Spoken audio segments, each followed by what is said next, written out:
So, Sid, I need you to explain to us what we need to do to have an effective weight loss. All right, so to start the weight loss process, at first start with your mind. Number one, there's two forms of acceptance. You gotta sit down at the table at your business table with yourself and come to terms with. You gotta accept where you are right now. The things that you don't like, the things that you like, you gotta accept your physique. All in all, you gotta accept the entire thing. Because you're obviously trying to change. So the way you would do about that is go in the mirror. All right, I don't like how this looks. That's okay, because I'm willing to change. See, oftentimes we get in the mirror and we see what we don't like, and we kind of just harp on ourselves after that. We kind of just, well, why couldn't this be like this? Or I don't really like this, so let me try to cover it up. No, that you're going all about it the wrong way. You first accept, okay, I don't like the way I look, and that's okay, because that means you're ready for change. Once you accept the way you are, when it comes to your physique, when it comes to working out, because that's what we're talking about.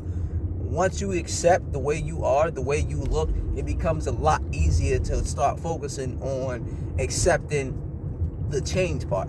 Because now that you've accepted how you look, and that you don't like the way you look, and you want to do something about it, now it's to accept this is going to take time and dedication.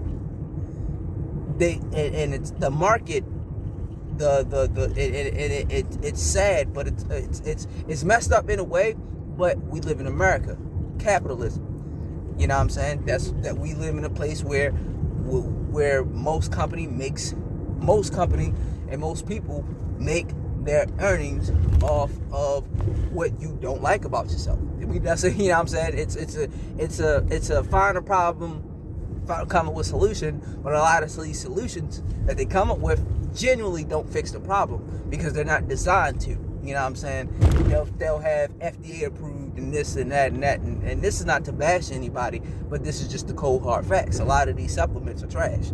A lot of these supplements are placebos. It's just sugar pills. Or they'll have little nutrients, but little to none, to the point where you would have to take these year round to see results.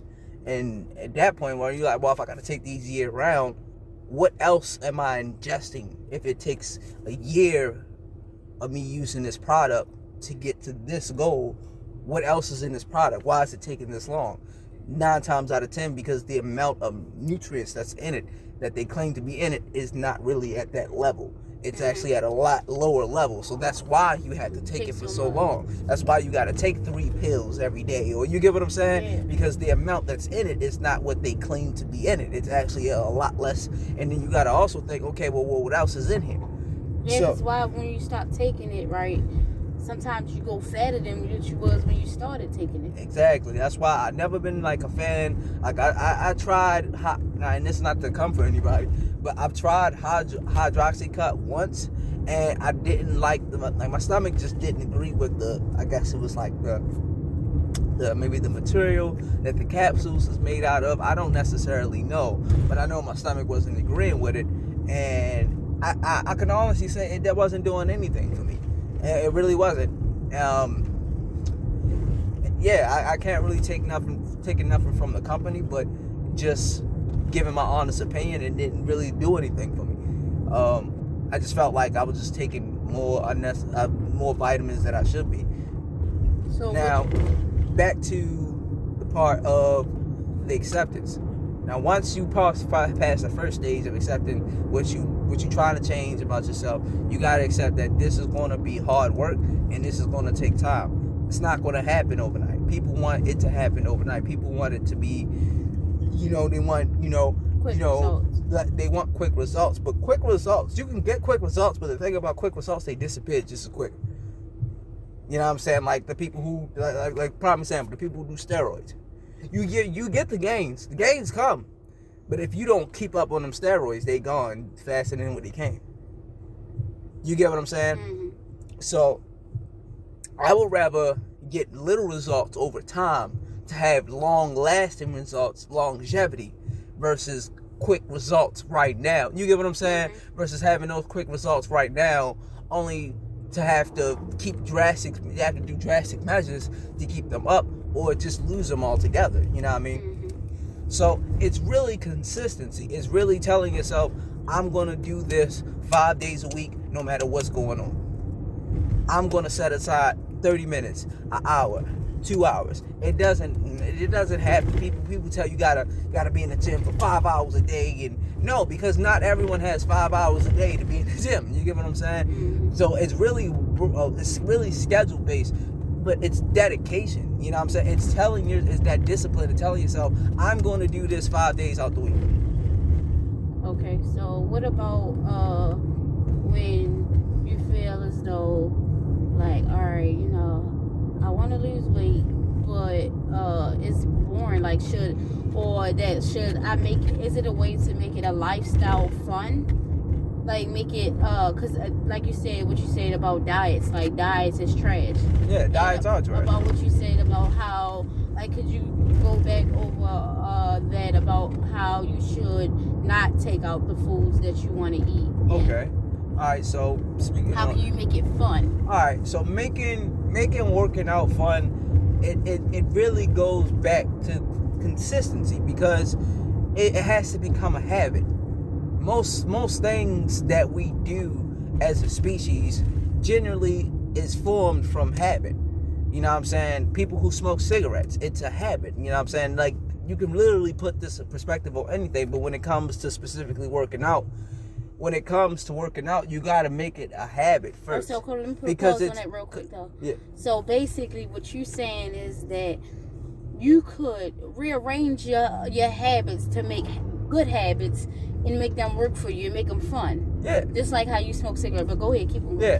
So like how some people genuinely enjoy smoking cigarettes, but going back to the habits when it comes to working out, you gotta understand, working out it's a stressor to the physical, but it's a de-stressor to the emotional and the mental, if that makes sense. Mm-hmm.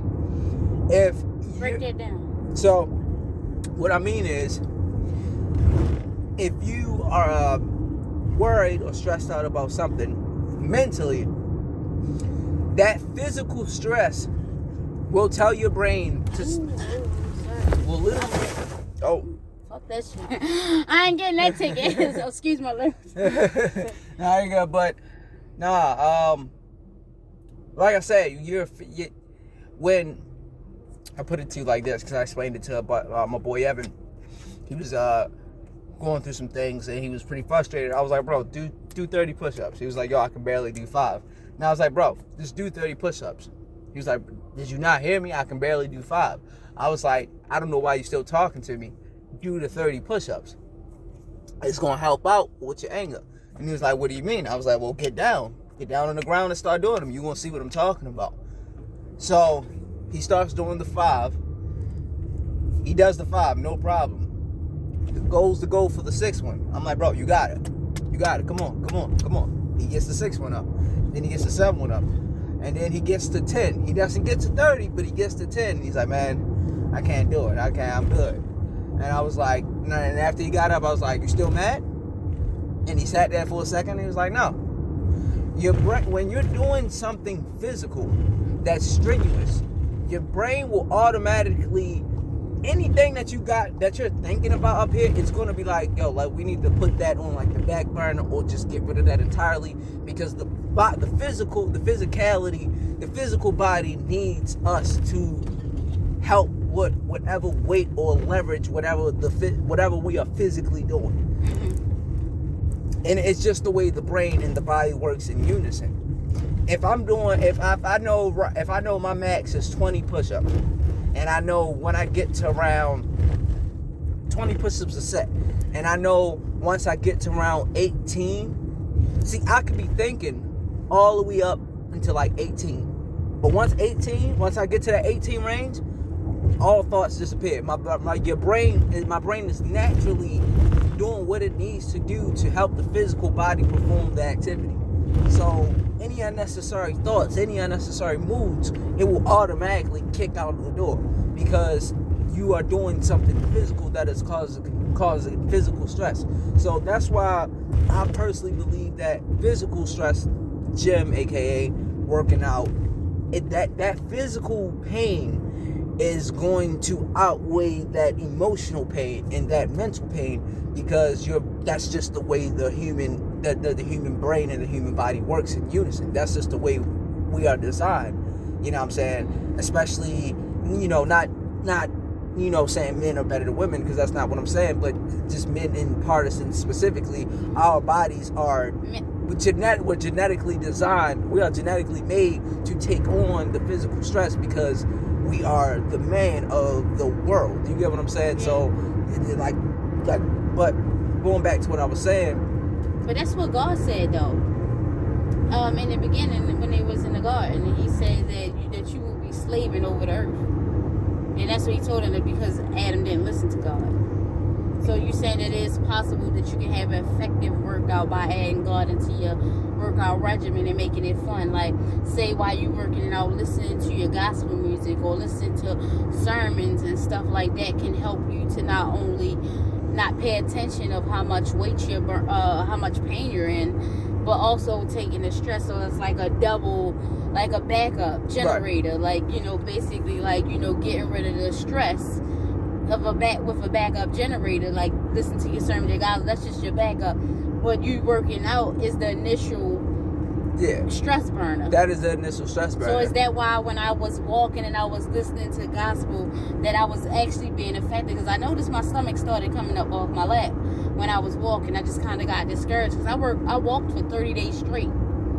30 days straight I walked every day and listened to gospel. Yeah, no, that's good. That's actually great. A lot of people, they'll go like 2 days in, and then they'll see like somebody else, and it's another thing too. There's dudes at the gym that are freaking shredded, man. Like they are they're shredded. But I don't let that distract me from getting my gains because I know they didn't just wake up like that.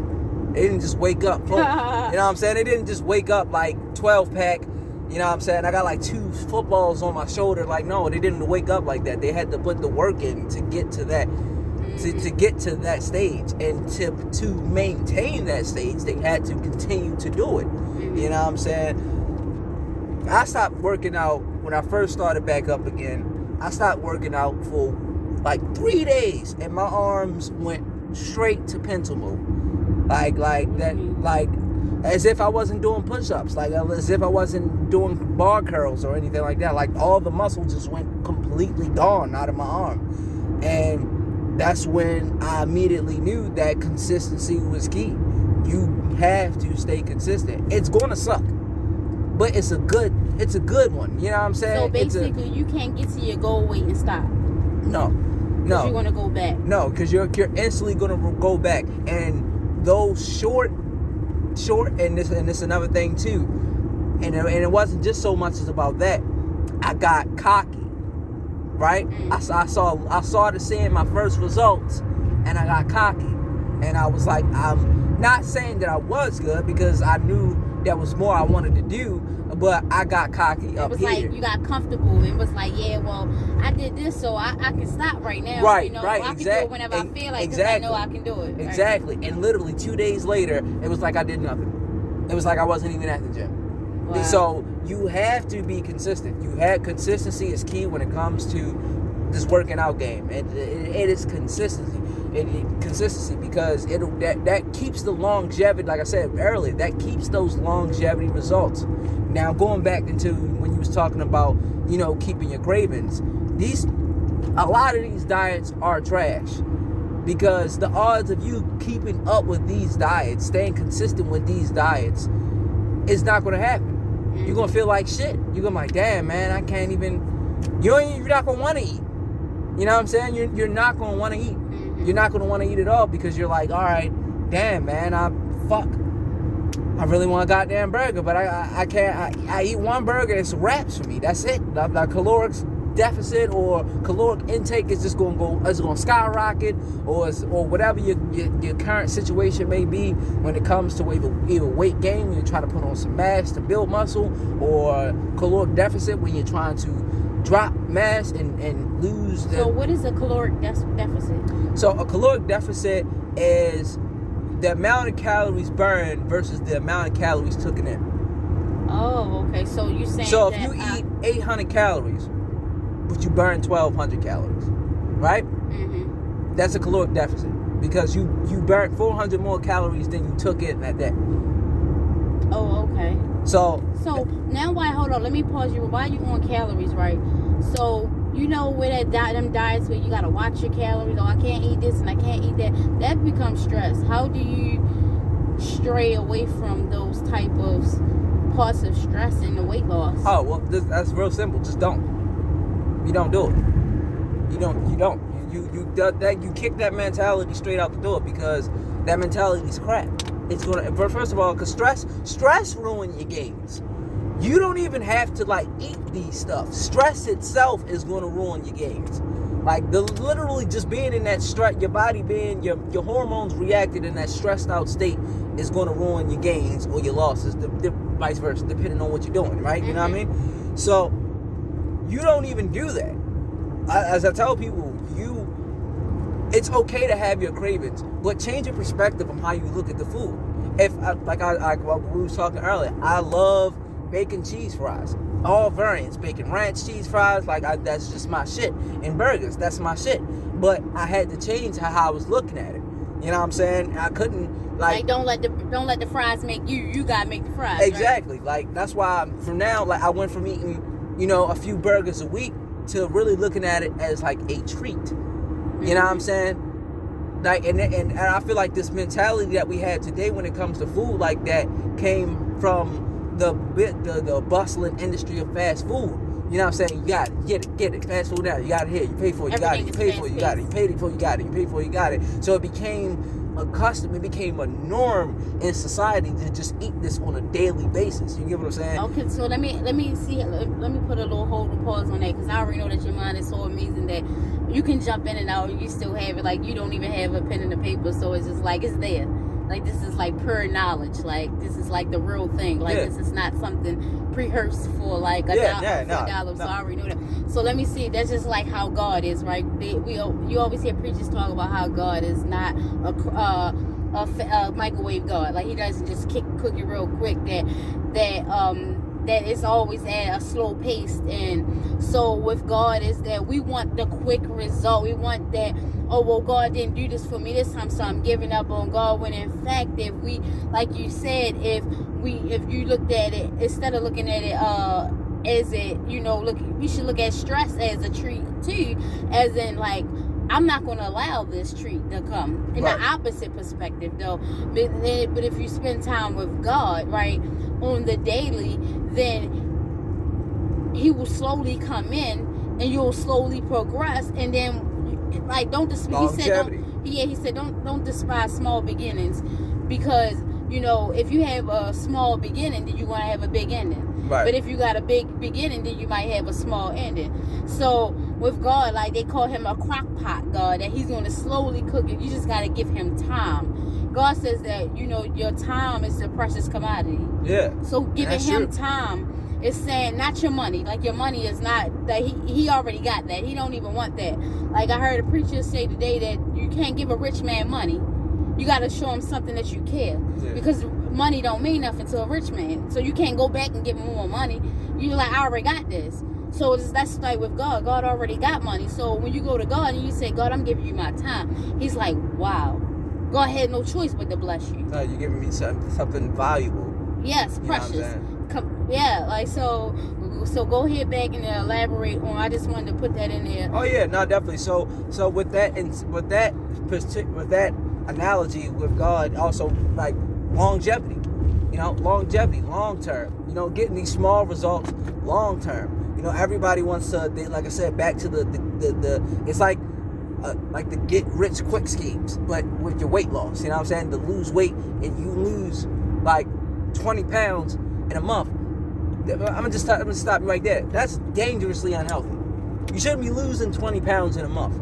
Like, that's, now, if you do, in a sense of like, okay, maybe something's medically wrong with the way your body is trying to repair itself like that, but that's not, what I'm saying is that's not normal. That's not normal, you know, for you to be losing, like, people want to lose 100 pounds in a month. It don't work like that. It don't work like that. And if it is working like that, then you need to see a doctor, because that is not healthy. Your body won't be able to calibrate, like we was talking earlier. Your body won't be able to recalibrate itself, and something is going to give. And 9 times out of 10, when it gives, it's going to hurt. So you want those long-lasting results. You don't want those short-term, you know, results, because those short-term results is going to go just as short. I would much rather earn 5 RPs, reach 5 new RPs every 2 months. You know what I'm saying? And what is an RP? New reps. You know what I'm saying? I'm reaching new rep counts. You know what I'm saying? So let's say I can only lift a dumbbell bar of 145 5 times, and I'm trying to get to doing it 10 times. You get what I'm saying? Mm-hmm. I would rather slowly get to 6, and then 7, and then 8, than try to put a crazy amount of weight on and try to, like, obviously you want to start when it comes to weightlifting. You don't want nothing, you know you can easily. All right, so let me put a pause in that one. All right. So, all right, 2 things. These are 2 questions I want you to keep in mind. When is enough is enough? When is it okay to stop working out for that day? Because people will have you think, oh, you need to do this day, or you need to do this thing. Is it okay to not start for 30 minutes? And is it okay to, you know, start out slow with maybe just walking for 5 minutes, or maybe walking to the front door or something like that? That's one thing. And the other thing is, like, you know how I said that when enough is enough, right, as far as your workout, right? Right. And so just go ahead and elaborate on that, and then we'll come back. All right, so this is, in my opinion, and it kind of helped with a few things, not just so much as my weight loss, but just getting my mind back in my control. It started with simply as the first thing I would do was just get ready to work out. Then I wouldn't go to the gym. Then it went from me getting ready to work out to just stepping out my apartment. You know what I'm saying? Going right back in. Not even going down to work out, but just baby stepping it along the way. Getting in that repetition. Because it's, again, consistency. Most things, if not all things in life that you want to achieve that's great, is over time. So with keeping that in mind, over time directly correlates to consistency. You know, just like I personally believe pain is a direct correlation to being alive. It's a direct correlation, you know what I'm saying? Because we're constantly going through changes and challenges and things that are putting us in an uncomfort or painful, you know, either whether it's a state of mind, whether it's a scenario, you know what I mean? It's you know, evolution, you know what I mean? We're constantly evolving in some form or fashion. So uncomfort, pain, you can use different words, but it all means the same thing. So let me put a pause on that. All right, so don't you know how that day when you said to me that you have to be comfortable with being uncomfortable, right? Yeah.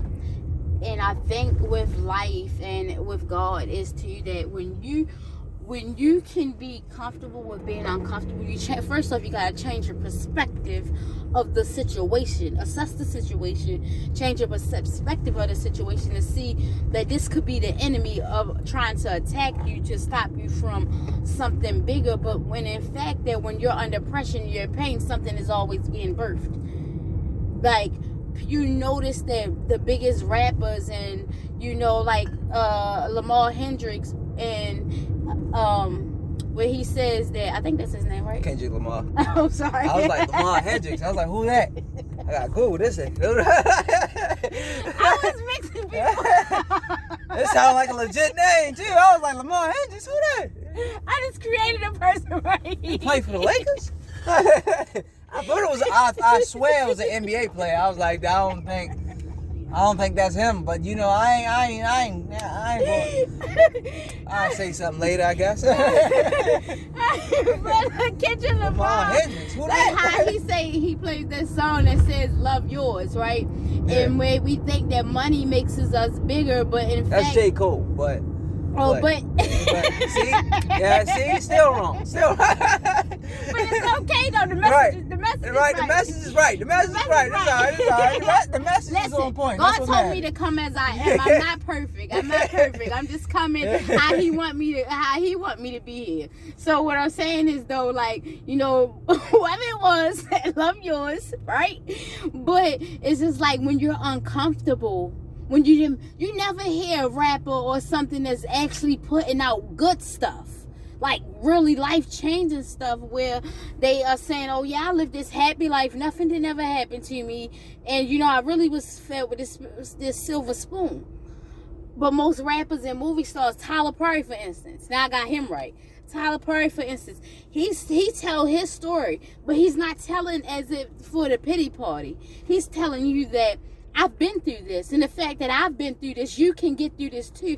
But sometimes we gotta realize that everybody else can't deal with things the way that we deal with that. So we can't be that person and say, if I can do it, you can do it. You gotta say, change your perspective on your wording, because wording is everything. And say, you know what?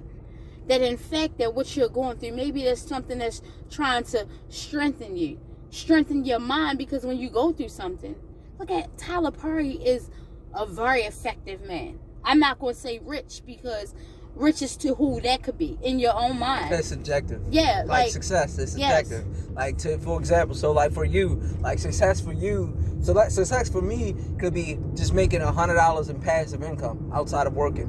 Whereas though to the next man, success could be, you know, just having a meal on their table every day. Yeah. You get what I'm saying? So when people be like, when you know, like, and that can also kind of ties into like the dating market too, because if people be like, all right, well, I want someone that's successful. Well, you're kind of going to have a hard time finding somebody because you don't truly understand what that word means. Mm-hmm. You don't understand that word is subjective. So that word is based upon whatever your ideals of success is. Mm-hmm. You get what I'm saying? So you're like like success could be time. Right. Success for certain people could be like, man, I work 80 hours a week, not because I want to, not because I need to, but because my particular store where I work at, I'm the best worker there, and we're not really hiring. So success to that person could be just getting a day off every week. Mm-hmm. You get what I'm saying? Just so they can relax and do it. There's some success for some people could be just like, all right, spending more time with their children,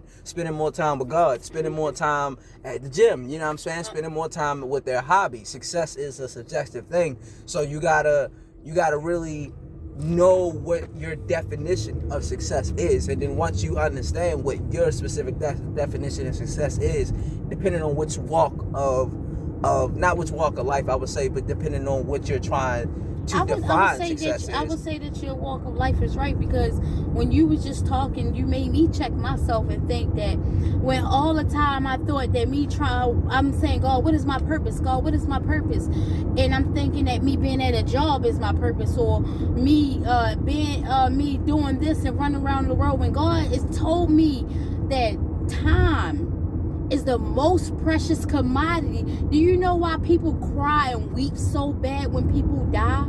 It's because they ran out of time. They ran out of time. But when you sit there and you listen, God said, Matthews, I don't know why I keep saying this. Matthew 6:33 said, if you seek the kingdom first, all things will be added unto you. So when you seek God in the morning, he said, when God tells you what to do, oh, I almost forgot to call you today. I almost forgot, but not because I didn't care about you. It's just because like life, like I kind of forgot, like it wasn't nothing bad going on. But when I was listening to my sermons, it reminded me of you, and I called you. I would be missing because everybody who is listening is going to be eating. I'm eating as well, actually, because I look forward. God says daily to look for the blessings, right? Expecting, be in a position of expecting, right? An abundant mindset. Yeah, so I would say that now that I know that spending time, like the dream that I had the other night, that you had died, and it was just like, I'm glad that we wasn't in a place of anger or nothing, because you would have like, what you calling me for? But it wasn't that. God wasn't showing me. That's like the people who have dreams. Sometimes you have to dissect. God didn't tell me that you were dying. He said that you were dying to the flesh, and that you were becoming better in your spirit, right, as better as a person. He wanted me to see you for what he see you as, to not look at you the old way that how you used to be, because you sometimes time, right, because right now is divine purpose, right, because yesterday you were supposed to come but you didn't, and it wasn't because of us. It was divine purpose, because right now we're right here in divine purpose right now, right. And I can also say that it's divine purpose. I know this is all sidetracked, but I know I was speeding, but that police out here didn't pay me no mind real quick. So it's like, yeah, that was divine purpose. But because let me tell you another reason of time, because you will be blessed by your relationships. Yeah. With people. That's why the enemy wants you. Them people that you mad at, they the people that you probably need to be talking to.